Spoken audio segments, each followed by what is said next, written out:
Jadi saking pentingnya sholat subuh ini, teman-teman sekalian, fokus. 2 rakaat sebelum subuh saking pentingnya, maka dalam keadaan-keadaan bahkan Anda bangun terlambat pun, ini hadis-hadis sahih mengajarkan masih boleh menunaikan 2 rakaat sebelum subuhnya. Pertanyaannya, apa keutamaannya? Sampai-sampai itu dijaga, bahkan dalam keadaan seakan terlambat dalam menunaikannya. 1. Hadis riwayat Muslim, ke nomor hadis 725-nya, tadi sampai 727. Tahannya, fokus. Rak'atal fajri khairum minad dunya wa ma fiha. 2 rakaat sebelum subuh itu keistimewaannya lebih daripada dunia dan seisinya. Bapak Ibu, kalau saya kasih pilihan, pilih 500.000 atau pilih dunia dan seisinya, pilih mana? Alhamdulillah, normal. Normal. Walaupun pada prakteknya kadang-kadang tidak begitu. Contoh, bikin broadcast ya dari sekarang dan viralkan. Ada satu pengumuman dari Masjid Nurul Bahri di Kelapa Gading, besok Jumat yang sholat subuhnya ditunaikan di Masjid Kelapa Gading, Nurul Bahri, dan mengikuti datang sebelum subuh, 2 rakaat sebelum subuh dikerjakan di Nurul Bahri, masing-masing akan dapat amplop 500.000. Sampaikan, terbatas 50 orang untuk sab pertama. 500.000. Baik. Pertanyaan saya, setelah pengumuman itu dibuatkan viral, kemudian menyebar, berapa jamaah yang datang ke sini? Pertanyaannya, sejak jam berapa jamaah datang ke sini? Subuhnya 4.25. Orang datang ke sini jam berapa? Jam 1, jam 2. Demi Allah saya katakan, nginap dari sore ini udah pada datang. Padahal itu cuma tulisan di bawahnya, contoh. Anda bayangkan? Di contoh aja, dikasih 500.000, diumumkan dari sekarang. Nginep sore-sore udah banyak ke sini. Gak percaya, bikin aja Pak. Pengumuman, contoh. Di Masjid Kelapa Gading Nurul Bahri, besok akan dibagikan masing-masing 500.000 rupiah. Di awal subuh, bagi 50 orang pertama. Tanda kurung, contoh. Atau nggak usah kasih contoh, kalau Anda benar-benar berniat, silahkan cek. Berapa yang datang? 4.25 adzan subuh, mulai sore udah datang. Malam itikaf dan sebagainya. Wajah-wajahnya nggak pernah Anda kenal sebelumnya. Bikin pengumuman yang kedua. Siapa yang datang ke masjid lebih awal, di waktu subuh, menunaikan 2 rakaat sebelumnya, bahkan di masjid itu, nanti kami akan berikan dengan janji Rasulullah SAW, lebih daripada dunia dan seisinya. Al-Hadith, tuliskan di ujungnya. Pertanyaan saya, berapa yang datang ke masjid ini? Tuh, lihat tuh.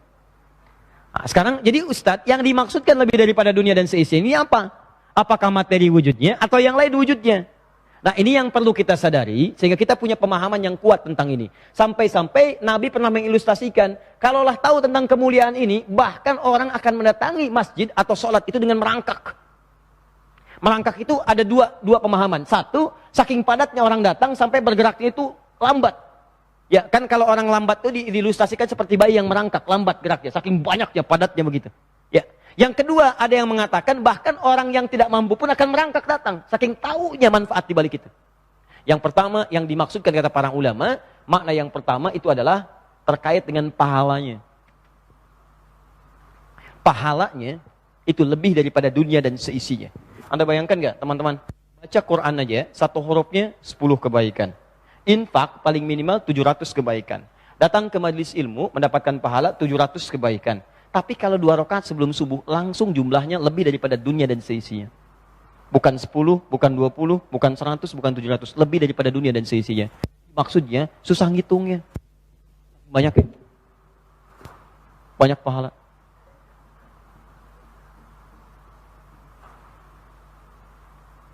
Nih, antum datang ke masjid ya. Niat untuk ta'lim sholat. Baru datang nih. Datang itu udah dapat 25. Hadis Muslim. 1 keduanya 500 tahun, 2 ketiga 500 tahun. Kemudian sholat, kalau berjamaah 27. Kalau sendirian 10. 10 itu di Quran surah 6 ayat 160, manja abil hasanati falau asyru amthaliha. 10 itu 1 keduanya 500 tahun, 2 ketiganya 500 tahun. Kalau dilanjutkan dengan ikut ta'lim, itu di riwayatnya Ibnu Abbas radhiyallahu ta'ala anhuma, dapat lagi 700 kebaikan. Sampai antum pulang, 700 itu dilipat gandakan, jarak satu keduanya 500 tahun. Jaraknya 500 tahun, satu keduanya. Dua ketiga 500 tahun, terus sampai akhir. Tapi kalau Anda menunaikan 2 rakaat sebelum subuh, itu pahalanya lebih daripada dunia dan seisinya. Langsung tanpa hitungan, saking banyaknya. Nah, apa pentingnya pahala ini? Kalau bicara pahala, bukan urusan dunia, nanti urusan akhirat. Itu menentukan di akhirat. Kalau nggak percaya, silahkan meninggal dulu, nanti akan kelihatan. Ya. Walaupun kita nggak bisa milih. Tapi yang mau saya sampaikan begini, pahala itu diantara manfaatnya, saat Anda kumpulkan lebih banyak, itu yang bisa menutup dosa sekaligus menaikkan Anda ke derajat surga paling tinggi. Karena rumus dosa dengan pahala itu begini, Anda dapatkan pahala, maka dosa akan ditutup dengan pahala itu. Ini di hadis Muslim, riwayat sahabat Abu Hurairah.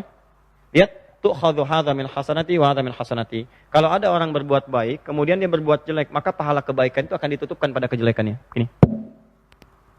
Paling celaka itu disebutkan langsung oleh Nabi. Awas hati-hati. Yati yaumal qiyamati bi salatin wa siyamin wa zakatin wa la taqad syatama hadza wa qadhafa hadza wa daraba hadza. Ada orang saat di dunianya rajin salat, sunahnya dikerjakan. Ini kalau Nabi berbicara nggak akan dusta, pasti benar ini. Jadi ada yang rajin salat, rajin puasa, rajin zakat. Cuman sayang, wa yati qad syatama hadza, dia juga rajin mencela orang. Jadi kalau Nabi katakan begitu akan terjadi. Orangnya rajin salat, cuman senang juga mencela orang. Senang juga menuduh orang, wa qadhafa hadza, qadhafa itu nuduh. Ini unik. Kalau orang nggak sholat mencela, karena dia nggak sholat. Tapi ini orang sholat, tapi bisa mencela. Mudah sekali cara orang. Mudah menuduh orang. Wa daraba hadza, senang berselisih. Nah nanti di akhirat bagaimana? Tu'khadhu hadza min hasanati wa hadza min hasanati. Kalau ada orang sholat kata Nabi, kemudian mencela orang lain, maka pahala sholatnya akan diambil, diberikan pada celanya untuk menutup dosa celaannya. Misal sekarang ada orang ikut taklim nih, begitu keluar ada orang lewat nggak ikut taklim, dibicarakan. Lihatnya, iya kayak ahli surga aja ya, iya. Gak ikut taklim kayak kita ya, iya. Misal. Nah itu 2 orang ketika bicara, dipindahkan pahala taklimnya kepada orang tadi. Datang yang satu bertanya, kenapa? Itu tuh orang itu, gak nyangka ya, nyangka. Ketika Anda bilang tidak nyangka, Anda sedang menyangka, pindah pahala. Yang keempat mengatakan, alhamdulillah saya tidak Ustaz, alhamdulillah. Tidak seperti 3 orang itu tuh senang membicarakan orang lain. Ya. Itu ketika bicara demikian, pindah lagi kepada orang itu. Di rumusnya, ketika Anda kerjakan kebaikan, Anda melakukan keburukan, maka yang baik ini akan otomatis menutup yang buruk. Tutup. Kalau baiknya masih unggul, salahnya, amal solehnya tinggi, salahnya hilang, maka surga baginya. Kalau ini nggak bisa nutup, solehnya kurang, salahnya masih banyak, maka neraka untuknya. Salah dengan soleh seimbang, maka ditempatkan di Araf namanya. Bukit tertinggi antara surga dengan neraka. Nah, yang saya tanyakan adalah, ini yang paling penting nih, tolong akui dengan jujur. Siapa yang tidak punya dosa siang ini? Angkat tangan. Ulang. Siapa yang merasa tidak punya dosa, boleh angkat tangan. Saya pulang. Karena Anda lebih berhak berada di sini. Yang dosanya sedikit, boleh angkat tangan. Baik. Yang dosanya agak banyak, angkat tangan.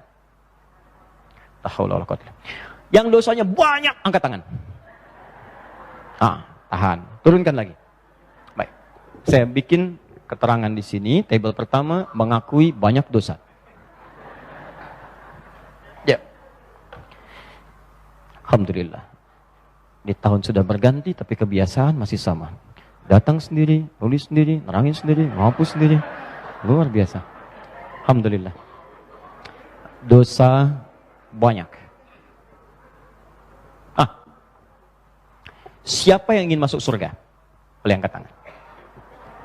Surganya Firdaus. Bersama Nabi. Nah, sekarang, ini memang aneh ini, aneh. Ya. Aku banyak dosa, tapi pengen ke surga. Surganya Firdaus lagi. Rumus surga itu kan pahala. Pahala itu dihasilkan lewat amal soleh. Karena itu ketika Allah menerangkan tentang surga, pertama kali dalam Al-Quran, di Quran surah kedua ayat 25, maka disebutkan iman dan amal soleh. Wabasyiril ladzina amanu, berikan kabar pada orang-orang beriman itu, wa amilus shalihat, dan dia telah mengumpulkan pahala dengan amal soleh. Annalahum jannatin tajri min tahtihal anhar. Dengan amal soleh itu, maka kami siapkan surga terindah untuknya dengan segala keindahan di dalamnya. Pertanyaannya, lihat sini. Berarti untuk Anda masuk ke surga itu, Anda membutuhkan pahala. Sekarang pertanyaan saya, siapa yang sudah merasa terjamin masuk surga? Tidak ada yang merasa terjamin. Artinya, ini ada yang unik teman-teman sekalian. Saat bersamaan, Anda merasa dosanya banyak. Juga merasakan pahalanya belum cukup ke surga. Nah, yang jadi pertanyaan adalah, kan ini dunia akan kita tinggalkan dan kita sadar itu. Kita akan wafat. Dan itu satu yang pasti, kita nggak bisa milih. Bisa sekarang, bisa nanti. Dan tidak harus kemudian ada kejadian tertentu kalau udah tiba ajal itu datang. Mau ada tsunami, mau tidak, kalau ajal tiba, ya tiba, meninggal. Mau ada gempa ataupun tidak, kalau yang meninggal, ya meninggal aja. Dan kita tidak tahu kapan itu.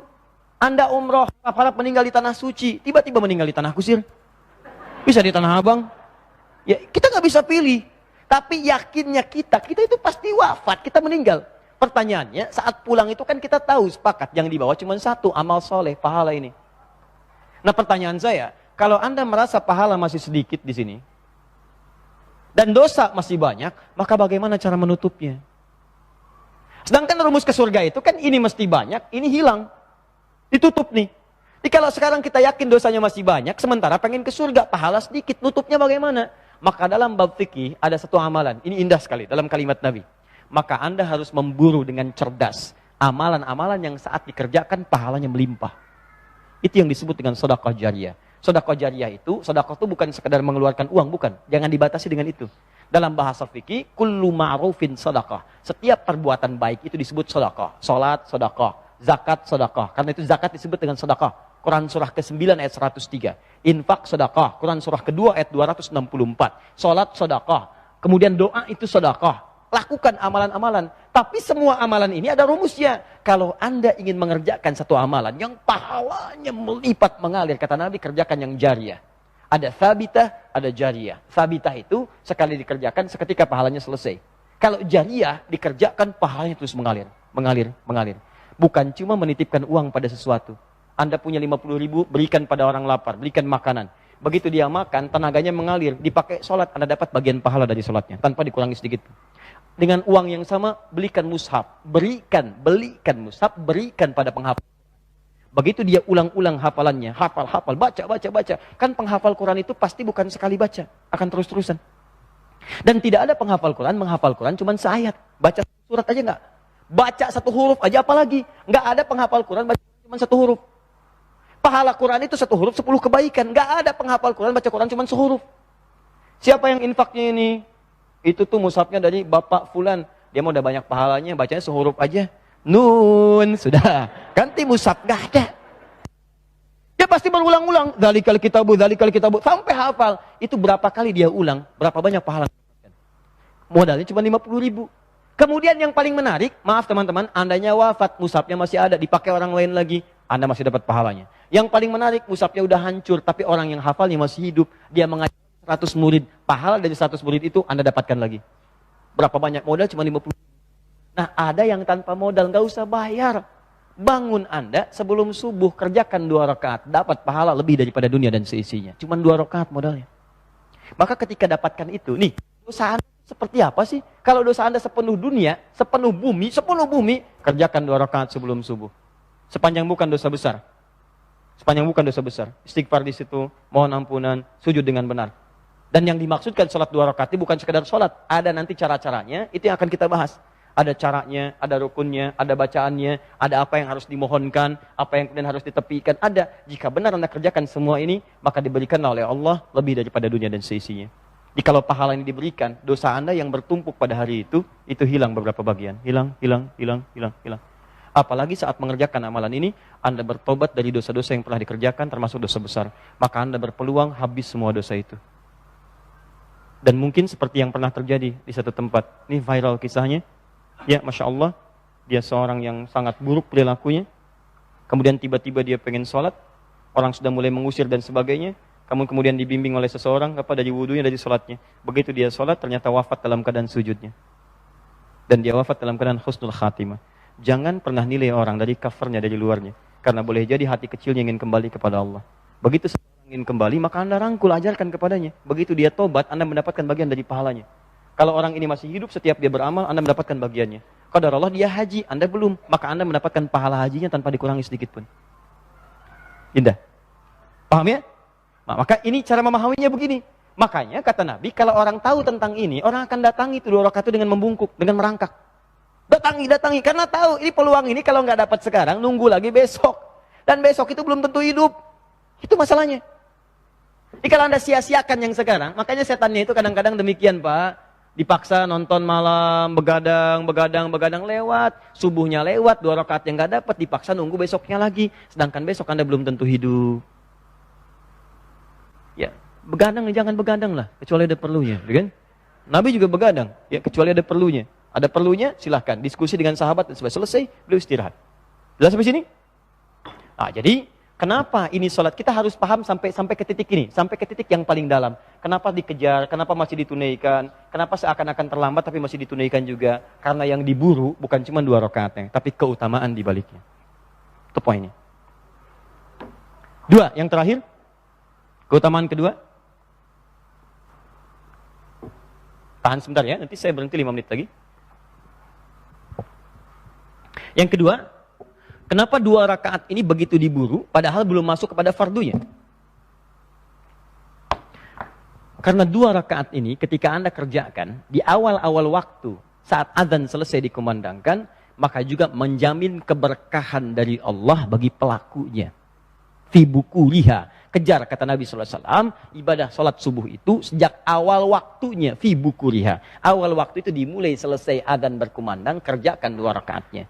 Maka orang yang mengerjakan ini, ada isyarat dari Nabi SAW, maka minimal aktivitas dia di hari itu akan dalam lindungan dan keberkahan Allah Subhanahu Wa Taala. Berkah itu artinya, ziyadatul khair, bertambah nilai manfaatnya. Ya, bertambah nilai manfaat. Di hari itu tidak dibimbing oleh Allah. Kalau bicara yang bermanfaat, kalau dapat rizkinya penuh dengan manfaat. Ya, maaf, kalau pakaian bisa menutupi aurat, kalau makanan membuat kenyang, walaupun menunya sederhana, tapi memberikan kenikmatan bagi pelakunya. Beda dengan orang yang tidak dapat berkah. Banyak menunya tapi nggak ada yang kemakan. Ya, pakaian banyak nggak ada yang kepake. Orang cari pakaian untuk menutup aurat, dia beli pakaian untuk membuka aurat. Aneh itu. Aneh sebetulnya. Dan yang paling aneh itu udah terbuka disobek-sobek juga. Kan prinsip pakaian itu dipakai untuk menutup aurat. Silahkan cek. Kuntilanak aja pakaiannya menutup aurat. Di film-film tuh ada kuntilanak dan sebagainya, nutup. Ya, kemudian naik delman. Begitu naik delman diantarkan kemana? Pulau Gebang, kan? Nyampe di sana bayar. Begitu jauh ternyata uangnya berubah. Jadi daun-daun pohon yang sudah kering. Ya, bilang tukang delmannya, dasar kuntilanak, baik lagi kuntilanaknya. Daripada Anda bisa. Itu kisah orang-orang dulu. Gak usah dimasukin, itu cuma selingan aja. Tapi mau saya sampaikan begini teman-teman sekalian, maaf ya, ini kadang-kadang banyak logika yang terbalik. Orang pakai pakaian kan buat nutup, bukan buat dibuka. Kalau buat dibuka ngapain berpakaian? Kan sederhana cara berpikirnya. Anda beli pakaian buat nutup, bukan buat dibuka. Kalau buat dibuka ngapain beli pakaian? Kalau cuma mau lomba-lomba buka pakaian, Anda kalah sama binatang. Karena hewan tuh lebih jagoan, bahkan risi dipakein pakaian. Silahkan Anda main keragunan, monyet pakein pakaian risi.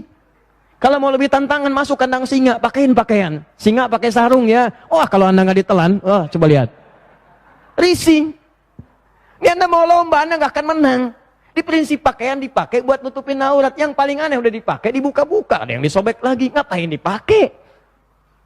Jelas ya? Nah, ini ada sesuatu yang kayaknya harus dikembalikan kepada pemahaman yang benar. Nah, saya kembalikan ke sini. Prinsip sholat subuh itu 2 rakaat sebelumnya bukan hanya menghadirkan teman-teman sekalian pahala yang begitu banyak, tapi keberkahan dalam beraktivitas. Nah, prinsip keberkahan itu bisa bergabung pada asas manfaat atau kebutuhan dalam penggunaan sesuatu. Ada orang semua yang diinginkan mesti dipakai, mesti dibeli. Ada orang apa yang dibutuhkan itu yang diprinsip dalam kehidupan. Maka kalau Anda seperti itu, hidupnya akan enak. Haus itu butuh minum. Minuman apa saja yang halal dan baik dia akan minum. Beda dengan orang, ada air bening, ada jus, ada, tapi minta yang macam-macam. Saya pengen buah naga yang dari Hong Kong. Oh, silahkan sana. Jelas ya? Nah, sekarang apakah setiap orang yang 2 rakaat menunaikan ini sebelum subuh ini mendapatkan 2 keutamaan ini? Padahal dia sudah bangun, dia tunaikan, kemudian selesai, bahkan dia nunggu subuh. Apakah otomatis mendapatkan lebih daripada dunia dan seisinya dan keberkahan di hari itu? Atau jangan-jangan dia sudah sholat tapi tidak mendapatinya? Kalau orang tidak sholat tidak mendapatinya, jangan disoal. Tapi ada orang yang sudah sholat tapi tidak mendapatinya. Ini yang berbahaya. Ya, maka keutamaan yang terakhir saya tutup sebelum saya bahas bagaimana cara menunaikannya. Keutamaan yang ketiga, orang-orang yang mengejar 2 rakaat sebelum subuh ini, kalau dia sempat berdoa di dalam sujudnya, atau di satu di antara 4 posisi dalam salatnya, yaitu saat berdiri, saat ruku, saat sujud, dan sesaat sebelum salam, walaupun itu membaca surat-surat yang ringan dan mudah, maka teman-teman sekalian, doanya berpeluang akan cepat dikabulkan oleh Allah Subhanahu wa taala. Nah, terakhir dari 3 keutamaan ini, bagaimana cara menunaikan 2 salat ini, 2 rakaat ini? Bagaimana cara menunaikannya? Seperti apa bacaan Nabi? Apa yang dikerjakan Nabi dalam salat itu? Setelah salat itu beliau kerjakan apa? Bahkan redaksinya khafifaten, ringan dikerjakannya. Kalau ringan surat apa yang dibacakan? Kalau ringan bacaan apa yang disampaikan? Dan seperti apa cara menunaikannya? Itu yang akan kita bahas di pertemuan selanjutnya insyaallah. Ya. Nah, saya jawab dulu yang ini ya, insyaallah. Sebentar. Kecuali kalau saya teruskan dulu mungkin 5-10 menit. Mau? Baik. Baik ya. Saya teruskan 5-10 menit untuk membahas bacaan apa yang dibaca Nabi dan seperti apa sholatnya. Singkat saja. Untuk Anda apa yang sudah saya berikan ya. Betul, ngapus saja saya lakukan. Baik, 1. Saya cepat.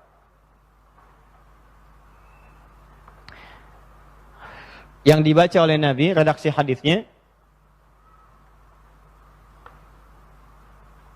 raka'ataini khafifatain. Beliau kemudian menunaikan salat 2 rakaat yang ringan. Jadi kalau 2 rakaat ini tidak usah panjang-panjang, ringan. Jumlahnya 2 rakaat.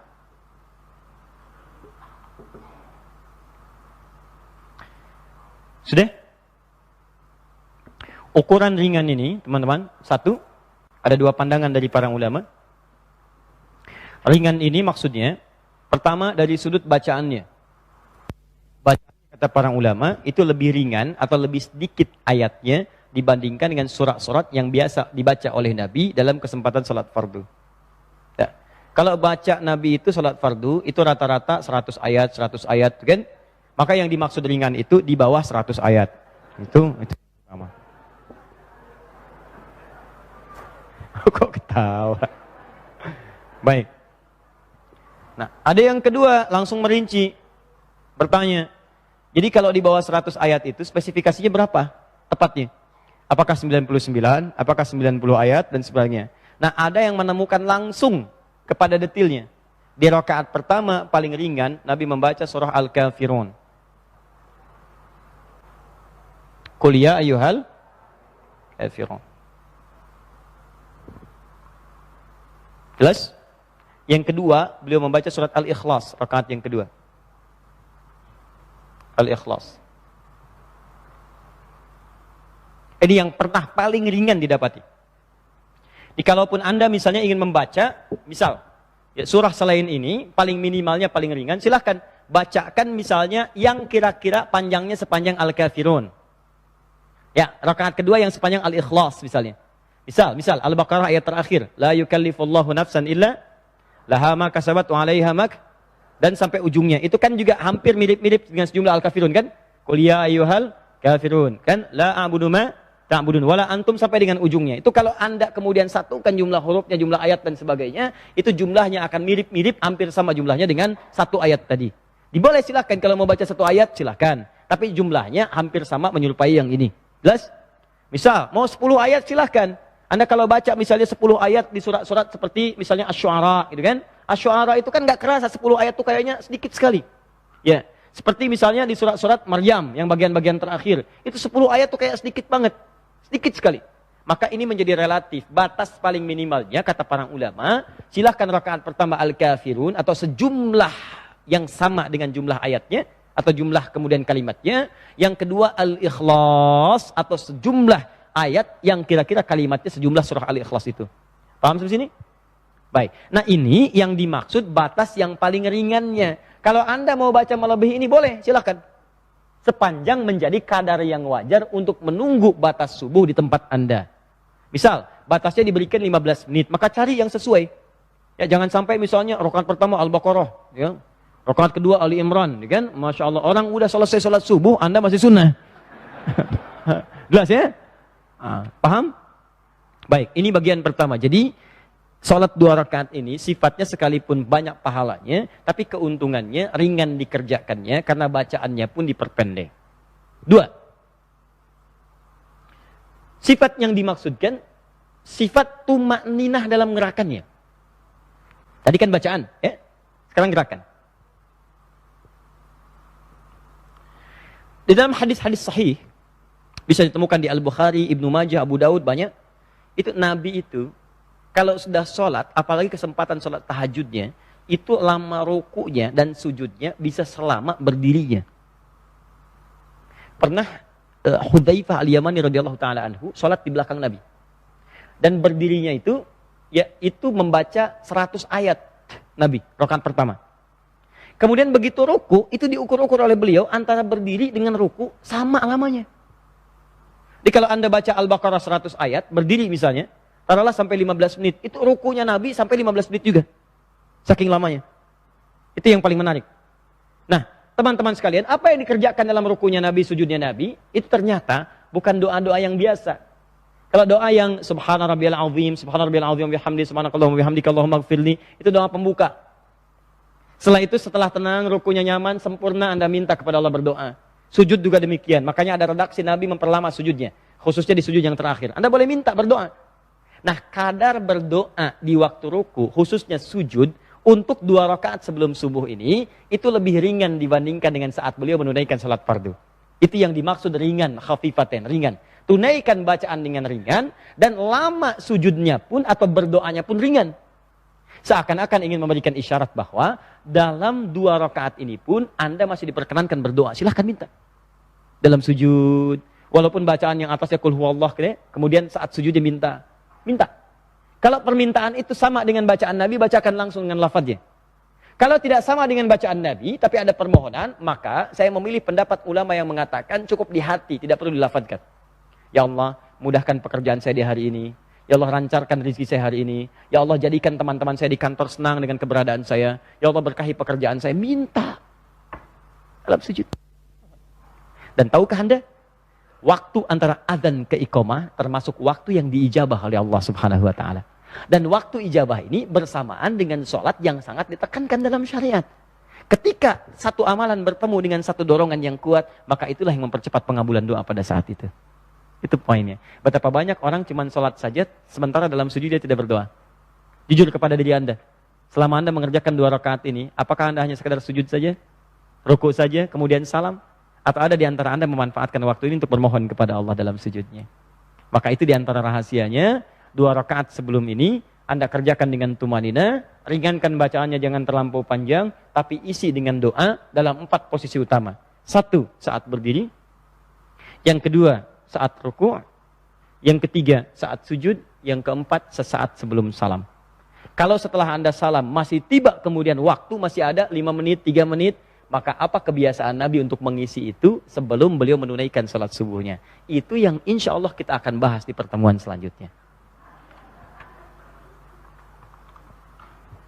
Baik ya? Jelas insya Allah?